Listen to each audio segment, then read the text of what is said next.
For the past few months, I've been looking at the city with a different eye. I used to see the city, any city for that matter, as nothing more than a large human settlement, for lack of a better term.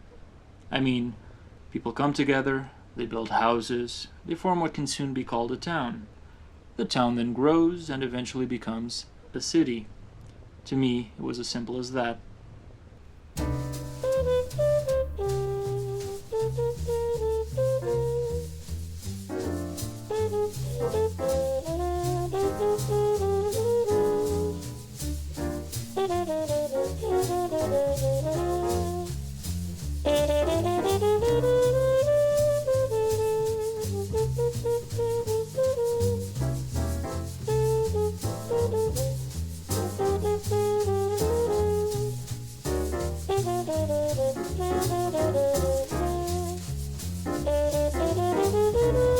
Nowadays, however, I honestly have no idea what the city is anymore. It used to be this simple idea of a large amount of people and buildings more or less existing in the same space.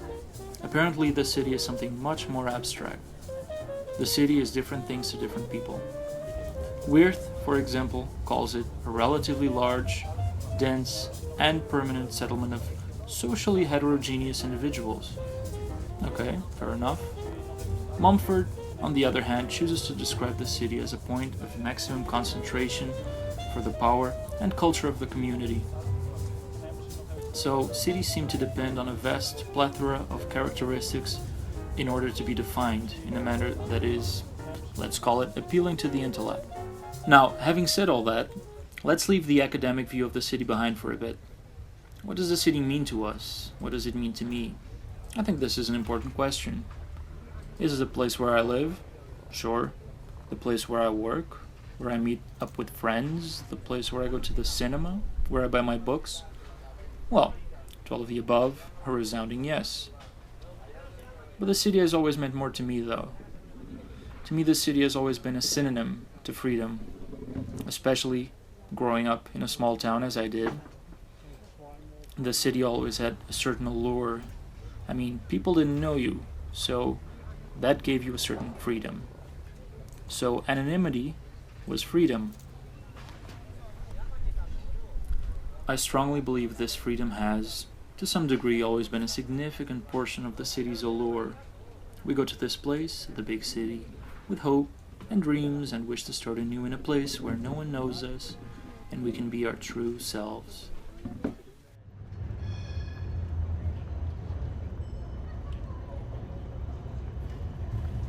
With all the freedom the city has to offer, however, there will always be an element willing to take advantage of its immediate circumstances through more nefarious means.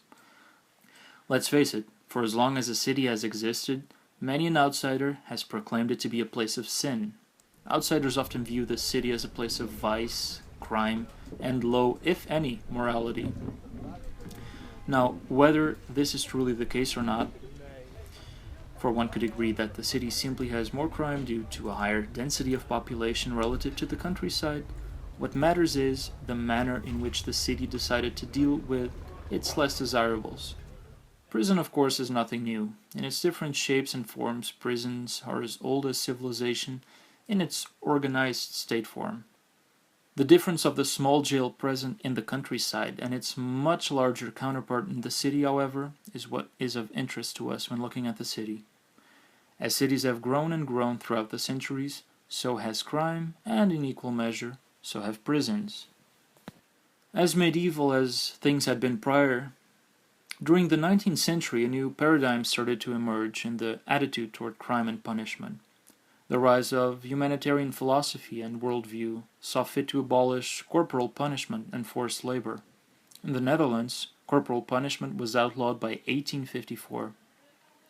With these forms of punishment disappearing and the length of sentences increasing, however, there was a rise in criminal activity, and thus the demand for detention facilities grew immensely. And so we finally arrive here at Max Ewe Square, right behind me, across from a park where we were a couple of weeks ago. This nowadays is a very leisurely area where people like to sit in the park and enjoy beer, but about 150, 160 years ago, this was actually the edge of the city. This is more or less where Amsterdam ended. And that is where they decided to build a structure most of us are totally not aware of, the House of Detention Number 1 in Amsterdam. How this prison differs from your usual prison is indeed its architecture and underlying ideology, modeled after the ideas of the American Quakers, who held the belief that the path to redemption for the prisoner was solitary confinement. The religious connotations can also be traced to the structural form of the prison, the cross nearly resembling the form of many a Catholic church, as we have seen. The architects of the House of Detention, Warnsink and Van Gent, however, took other ideologies into account when designing the structure. I refer here to the idea of the panopticon, envisioned by Jeremy Bentham. Jeremy Bentham, who lived from 1748 to 1832, was a British philosopher, jurist, and social reformer, who is regarded as the founder of modern utilitarianism. The theory of the panopticon, Latin for all-seeing, was to construct a prison where prisoners could not physically see the guard, the watcher, if you will, and as such were under constant uncertainty as to whether or not they were being watched. This, of course, creates a passive state in the prisoner's psyche that allows for the captors, i.e., the state, to maintain the control over the prisoner with minimal costs, for many less guards were required, with the possibility of the guard not even being present at his post. The prisoner would simply be clueless and unable to plan anything undesired, such as an escape. Furthermore, the combination of the panopticon system, along with solitary cells, ensured that the prisoner's psyche was steered away completely from the mere idea of a bad thought, with the intention of being turned into action, for he was alone, unable to communicate, and unsure if he was being watched or not. Having established how this prison system works, now let's jump in time a bit.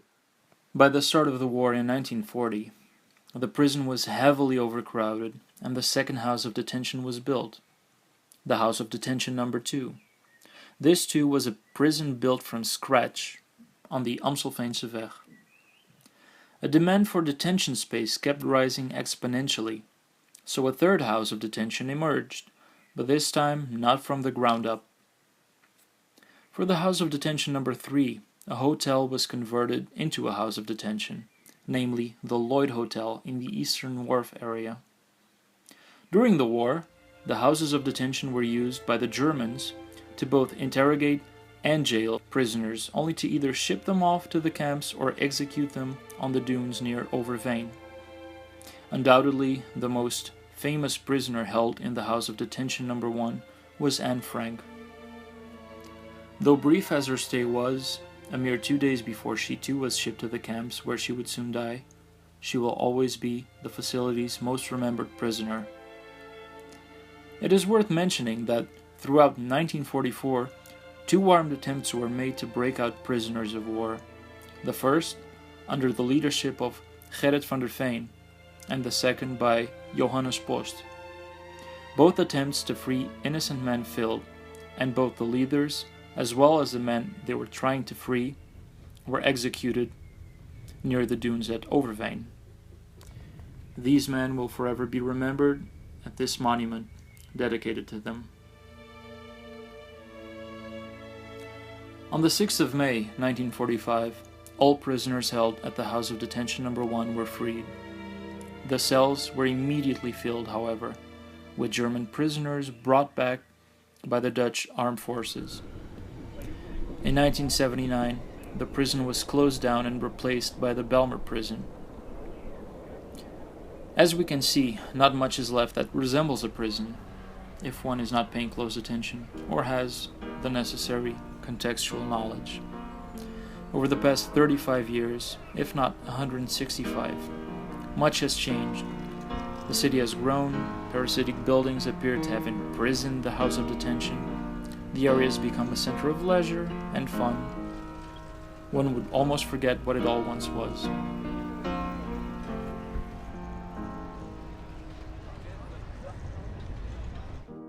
Come on, oh my star is fading, and I swear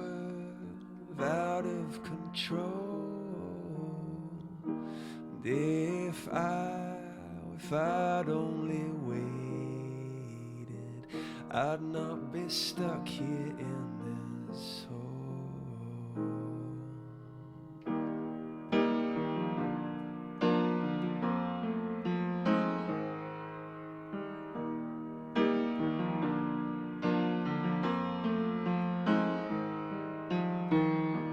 Come here, oh my star is fading, and I swerve out of control,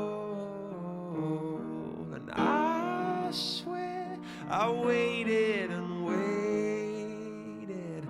I've got to get out of this hole,